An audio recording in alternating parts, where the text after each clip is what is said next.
warahmatullahi wabarakatuh.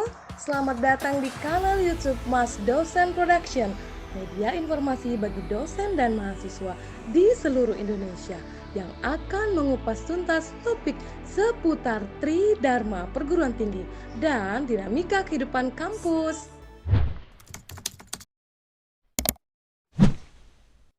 Assalamualaikum warahmatullahi wabarakatuh. Salam sejahtera bagi kita semua. Jumpa lagi di channel Mas Dosen Production. Kali ini melanjutkan konten sebelumnya tentang jurnal syarat khusus.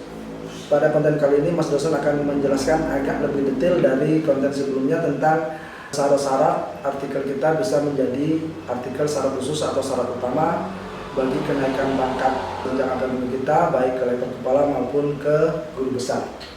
Jadi ada 10 kriteria, ada 10 poin penting yang harus diperhatikan bagi Bapak Ibu jika ingin menjadikan salah satu artikel Bapak Ibu menjadi artikel andalan atau artikel syarat khusus atau syarat utama Bapak Ibu untuk menuju guru besar. Yang pertama adalah penggunaan bahasa.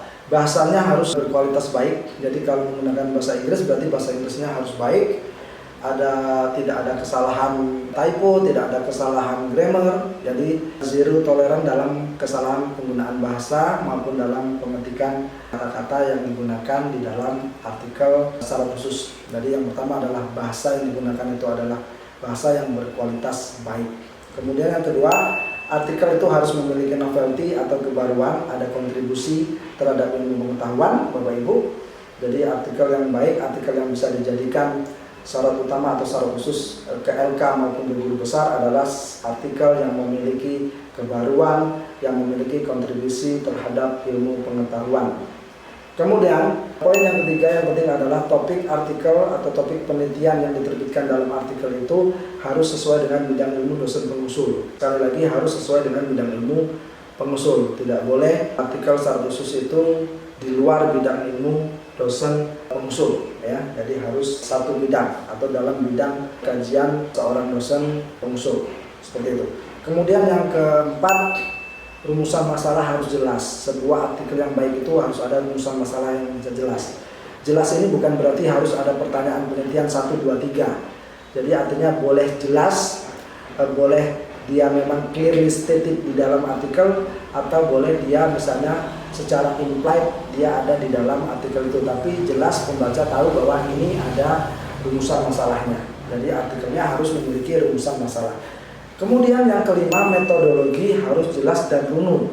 Jadi metodologi bukan hanya jelas tapi runut runtutannya, dari pemilihan partisipan atau responden, kemudian bagaimana data collectionnya, bagaimana penggunaan instrumennya, kemudian bagaimana merekrut respondennya, bagaimana ethical clearance yang harus dilakukan, karena memang di jurnal internasional itu kita diwajibkan memastikan ethical clearance, bagaimana etika penelitian kita perlakukan partisipan, kita melakukan responden atau objek penelitian kita dengan etika yang baik sesuai dengan standar penelitian yang baik. Jadi seperti itu. Jadi metodologi harus jelas Bapak Ibu, jelas dan runut. Jadi jelas tidak cukup tapi juga harus runut tahapan-tahapannya. Kemudian yang keenam, hasil penelitian atau disiplin data harus disajikan dan diuraikan dengan baik.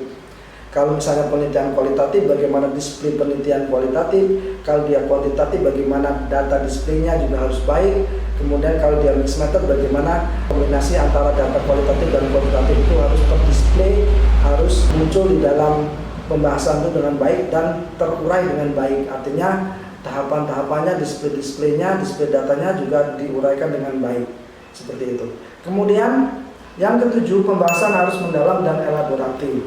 Jadi dari hasil penelitian itu harus dibahas. Jadi discussionnya itu memang harus rich, harus kaya dan elaboratif. Artinya mengelaborate beberapa konsep teori, misalnya dengan previous research, penelitian sebelumnya, dengan pemahaman si peneliti, dan dengan data yang kita temukan. Jadi perkawinan antara data yang kita temukan dengan previous research, dengan teori yang relevan, kemudian dengan pemahaman atau positioning peneliti, itu wajib muncul ada di dalam pembahasan. Kemudian yang kedelapan Bapak Ibu, kesimpulan harus berdasarkan hasil dan pembahasan. Jadi Bapak Ibu, peneliti, jurnal, artikel yang bisa kita gunakan sebagai syarat khusus atau syarat utama itu mengandung kesimpulan berdasarkan dari hasil penelitian. Jadi jangan Bapak Ibu membuat kesimpulan dari sebuah artikel yang Bapak Ibu tulis tapi bukan dari hasil pembahasan atau temuan atau data yang Bapak Ibu temukan. Jadi kesimpulan harus berdasarkan hasil dan pembahasan dari penelitian yang Bapak Ibu melakukan dan data yang Bapak Ibu temukan.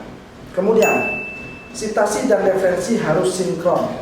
Seperti yang saya jelaskan pada komentar sebelumnya, bahwa sitasi itu adalah bagaimana rujukan yang kita gunakan, sumber referensi yang kita gunakan di dalam menulis paragraf dan paragraf demi paragrafnya di dalam sebuah artikel. Kemudian referensi adalah daftar pustaka atau daftar referensinya yang kita tuliskan di bagian akhir sebuah artikel. Jadi antara referensi dan sitasi harus sinkron. Apa yang ada di sitasi harus dibuat di dalam daftar pustakanya, yang ada dalam daftar pustakanya harus digunakan untuk sitasi di dalam body of artikel atau di dalam paragraf-paragraf yang ada dalam artikel penelitian kita. Kemudian yang ke-10, sumber rujukan harus yang terbaru 5 atau 10 tahun terakhir. Jadi di bidang-bidang tertentu mengharuskan referensi yang kita gunakan, rujukan yang kita gunakan adalah 5 sampai 10 tahun terakhir.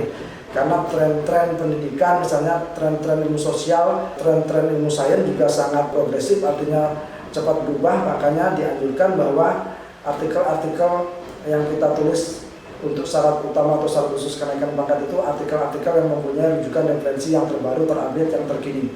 Jadi Bapak Ibu, saya ulangi lagi, ada 10 poin yang harus diperhatikan agar artikel Bapak Ibu memenuhi syarat sebagai syarat utama atau syarat khusus Bapak Ibu untuk naik jabatan pangkat akademik fungsional dari LK ke guru besar. Yang pertama adalah bahasa yang digunakan harus berkualitas, artikelnya harus memiliki novelty, topik artikel harus sesuai dengan bidang ilmu dosen penusul, rumusan masalah harus jelas, metodologi harus jelas dan runut, Bapak Ibu. Hasil penelitian atau disiplin data juga harus disajikan dengan baik dan diurai dengan baik. Kemudian yang ke-7, pembahasan harus mendalam dan elaboratif. Yang ke-8, kesimpulan harus berdasarkan dari hasil penelitian dan pembahasan dari data Ibu. Kemudian sitasi dan referensinya harus sinkron. Yang ke-9 dan yang ke-10, sumber rujukan harus sumber yang terbaru, yang terupdate minimal 5 atau 10 tahun ke belakang. Seperti itu Bapak Ibu, semoga bermanfaat. Semoga Bapak Ibu mendapat ide bagaimana memastikan bahwa jurnal atau artikel Ibu bisa menjadi artikel syarat utama atau syarat khusus bagi Bapak Ibu untuk bisa mengurus atau mengurus kenaikan pangkat dari LK maupun mau menuju ke guru besar. Terima kasih, semoga bermanfaat. Salam sehat. Wassalamualaikum warahmatullahi wabarakatuh.